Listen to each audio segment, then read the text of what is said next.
bonjour. Alors, Nicolas Mas, c'est les sources de Caudalie, la Grand Vigne. Donc déjà habitué aux étoiles. Une étoile, c'était en 2002 2007. 2007. Et à Grand Vigne. Voilà, 2007. Vous aviez une étoile dans un autre restaurant avant. Voilà. C'est votre troisième épicurial. Ouais. Depuis 4 ans, vous êtes sur Bordeaux. Exact, ouais, c'est ça. Vous me racontez un petit peu votre parcours? Mon parcours, comme vous disiez, moi j'étais sur Saint-Jean-de-Luz pendant quelques années où j'ai eu une étoile en 2007. Et puis j'ai eu l'opportunité de rejoindre les sources de Caudalie en 2009, rejoindre vraiment une maison prestigieuse où il y a une belle histoire à écrire. Et puis j'y suis maintenant depuis 4 ans.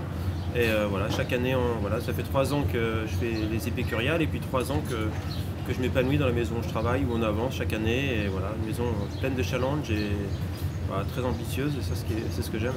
Alors j'ai vu que fin 2012, j'ai lu, vous aviez levé le trophée Go Emilio, oui, comme le bouclier de Brennus. Alors rien que pour ça, on va boire un petit coup de badois. Très bien, avec plaisir. Vous servez de la badois dans votre restaurant? Oui. J'espère. Non, mais c'est une très bonne eau. Et là, ça fait du bien, parce que vous avez remarqué, moi j'ai mis la petite fleur, c'est l'été, et un petit coup de badois, et ça va nous faire du bien. Ça va me réveiller pour le service. Alors, vous aviez écrit Retour aux sources en 2012, un livre qui a bien marché, j'imagine. Oui, qui a bien marché, oui. Vous avez un autre projet de livre? Pas dans l'immédiat, non. C'est pas dans l'immédiat, mais disons qu'un livre je venais juste d'arriver aux sources de Caudalie lorsqu'on a réalisé ce livre. Donc je pense, avant de penser à un second, il faut avoir d'autres choses à raconter, mais c'est vrai que j'y pense, mais pas pour maintenant. C'est une manière de démocratiser la cuisine. C'est une manière d'ouvrir aussi sa cuisine, ses recettes, livrer toutes les recettes et puis faire découvrir la maison, parce que c'était un livre sur ma cuisine, mais sur les sources de Caudalie, sur le château, sur l'histoire des sources de Caudalie. Ouais. Alors Thierry Reynaud, qu'on a reçu hier soir, nous disait tout bien qu'il pensait de vous, et en fait vous vous connaissez tous. Alors moi je me demandais si vous faisiez des petites bouffes ensemble de temps en temps.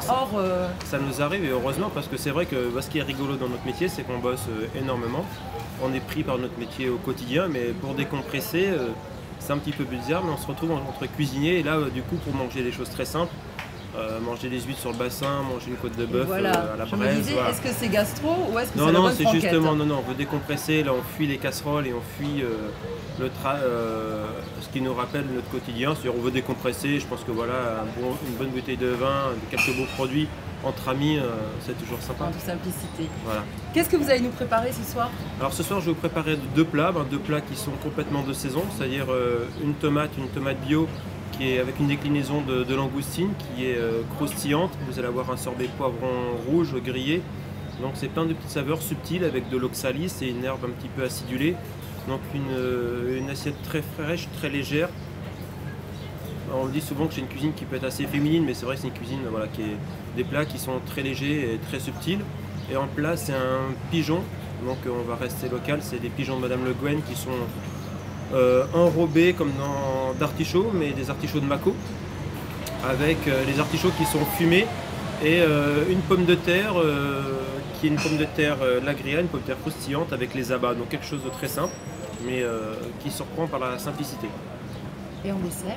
Et en dessert, des fraises du Lot-et-Garonne, prises dans une meringue avec un sorbet basilic, petite gelée, salade de fruits, voilà, tout est pris dans une meringue.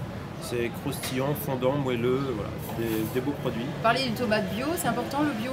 Vous travaillez beaucoup bio? Pas systématique, mais là en tous les cas j'ai un producteur qui est bio, donc je n'hésite pas à le préciser lorsque j'utilise ces produits, parce que c'est des produits qui sont exceptionnels. Et puis ce qui est intéressant, c'est qu'on suit vraiment le cours de la saison avec des producteurs, ceux qui nous donnent en fait compte qui nous donnent les feux verts des produits, la tomate, ils nous disent la semaine prochaine, demain, donc voilà, j'ai la chance d'avoir une certaine complicité avec beaucoup de producteurs, et donc si je peux les mettre en avant, je le fais parce qu'ils ont beaucoup de talent.